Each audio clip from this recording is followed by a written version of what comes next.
আসুন জজ সাহেবা, আসুন। আপনার খুনি ছেলের মাথার উপর মৃত্যু ঘুরে বেড়াচ্ছে, আর শীঘ্রই আমার মেহমান হয়ে এখানে আসছে, তা আমি জানি। রাজু খুনি নয়।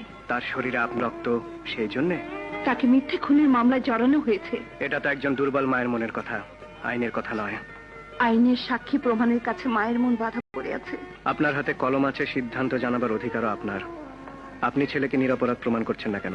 জজের চেয়ারে বসে আমি তা করতে পারি না, এই জন্য তোমার কাছে ন্যায় বিচার চাইতে এসেছি।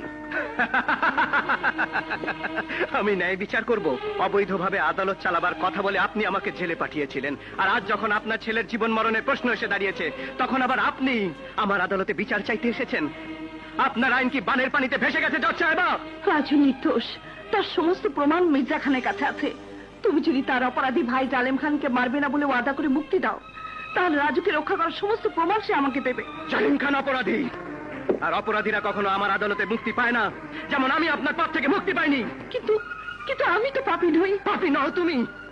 কবরস্থানে বাচ্চা ফেলে দেওয়া কি পাপ নয়? বাপ মা থাকতে তার সন্তানকে লাওয়ারিস বানিয়ে দেওয়া কি পাপ নয়? যে নিজের রক্তের সাথে ন্যায় বিচার করেনি, তার ন্যায়ের আসনে বসা কি পাপ নয়? কালিয়া, ব্যাস ব্যাস,